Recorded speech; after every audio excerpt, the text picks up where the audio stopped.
Hey everybody, welcome back to my channel. I'm here today with the brand new paper person kit. This is February's kit and it is all about the food. Yum! I'm showing you all the different elements in the kit, and then all the papers this month are exclusively designed by Kelly Perky and they are so cute. I am going to have so much fun with this kit. I can tell already. The colors are beautiful and I am a foodie and so is my family. So we will definitely be using these pages for lots of fun. That stripy paper is especially a favorite of mine. Not going to use it today, but it's totally going to happen. Love that mustardy color. Really like some of the cut apart sheets. We're going to actually use that element, but the printable one.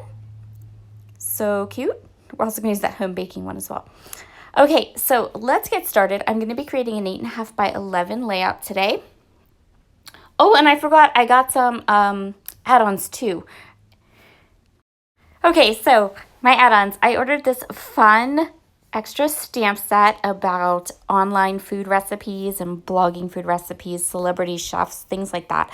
Then I ordered this alphabet, which is called the Colette alphabet, and it's beautiful and I love it. Okay, we're going to be doing an 8.5 by 11 layout today, and I'm going to start by cutting a 2-inch strip from this paper. Now, some of the cut apart sheets I want, so I'm being very judicious about where I'm cutting this little strip.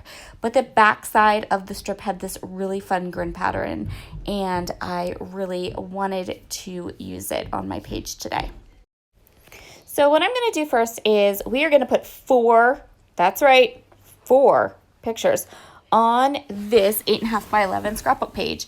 I have 4 3x3 square photos, and they are from 2 different occasions. So we're going to kind of photo strip them. So the 2 that are on one occasion are getting matted on a 4x6 card that I've cut down, and 2 are getting matted on another 4x6 card that I've cut down. We are foodies in my family, so I have lots of food pictures that I could pick and choose from to use this kit with. And I really, really love this kit so much.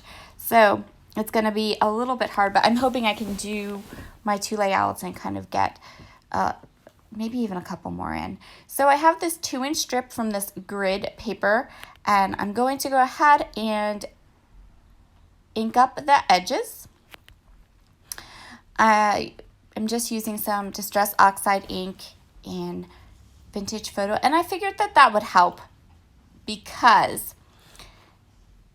this grid paper, of course, it has this like open grid design, which is lovely, but I didn't want it to get lost on my white background. So adding that little bit of Distress Oxide ink around the edges of all of these elements will help with that. I knew that I wanted to do some stamping on this page, and so I wanted to get all of the paper elements kind of organized, the ones that I wanted to use, because I wanted to have a really good idea of exactly how and where I wanted the stamping to go before I started stamping. So what I'm going to do is I took this kind of journaling spot, which is part of one of the cut apart sheets, but then as a Kit Club member, you also get those cards digitally, so I printed them out digitally as well.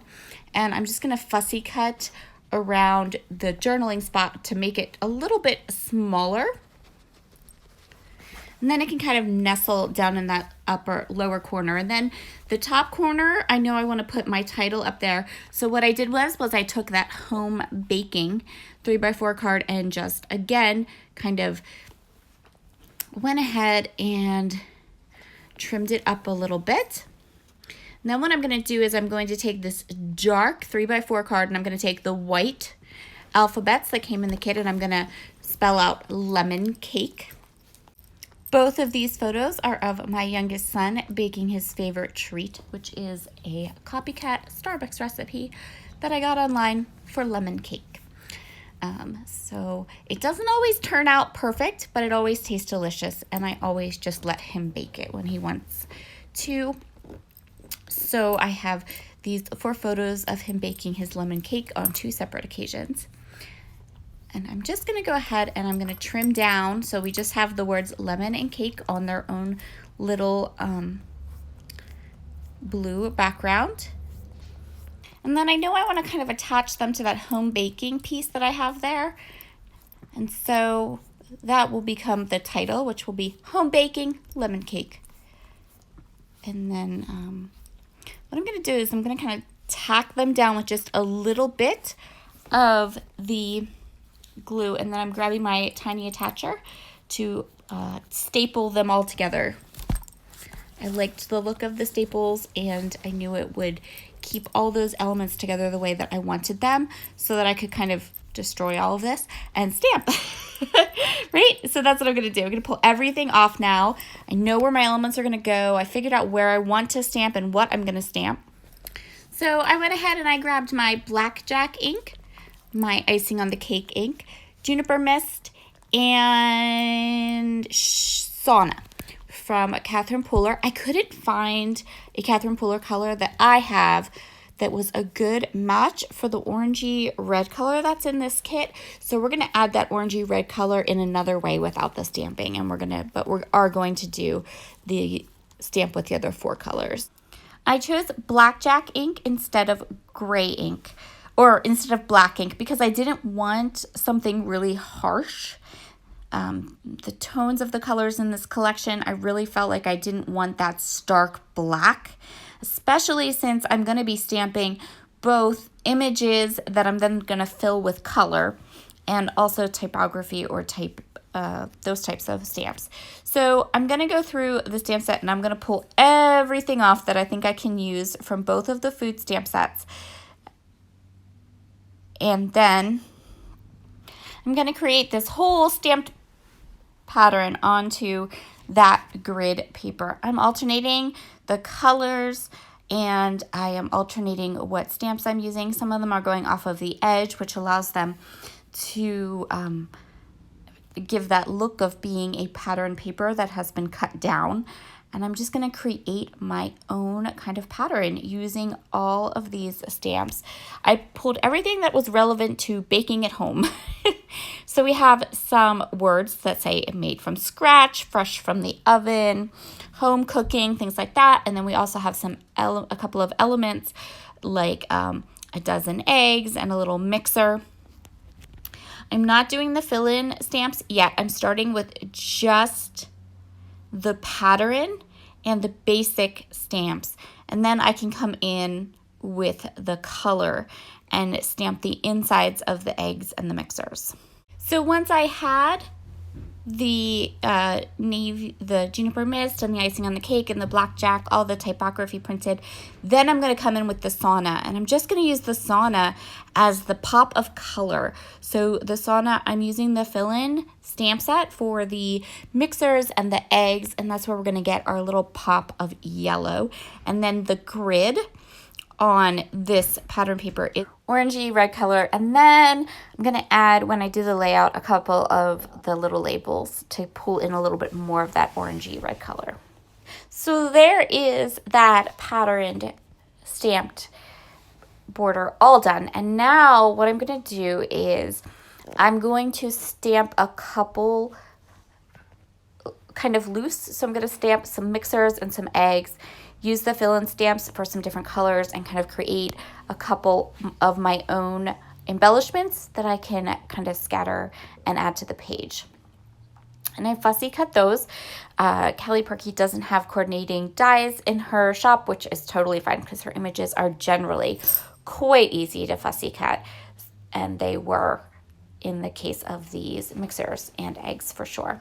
So now I'm just going to go ahead and go back to my original design, and I'm going to get all of these elements onto my page with some tape runner. So there is that patterned border, and then here are the 4 photos.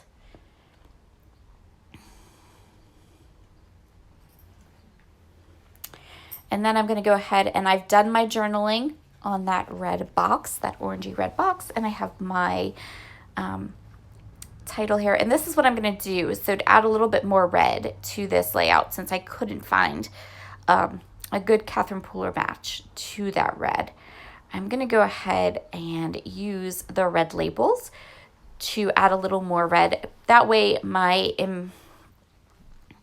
journaling box doesn't look completely out of place, because there will then be some more added little pops of that red color on my layout. So I am going to pop up the mixers, which took a little bit because I had to actually cut my teeniest foam squares that I have in my stash. I had to cut them in half to be able to pop the whole mixer up.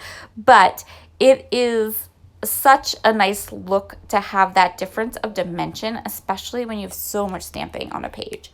So I just kind of went ahead and did that. So then I put some of those little embellishments around my journaling, and then I'm going to add one more little cluster of eggs and mixers up to the top of my page. Last little touch to this layout is going to be I'm going to ink around all 4 of the edges of my page with some Vintage Photo Distress ink, just to mimic the other inking that I have going on in the page, and that's where we are going to call this one done. Thank you all so very much for joining me today. Be sure to head over and check out Christina and Susanna's layouts showing different ways to use this beautiful kit. Talk to y'all again soon. Bye.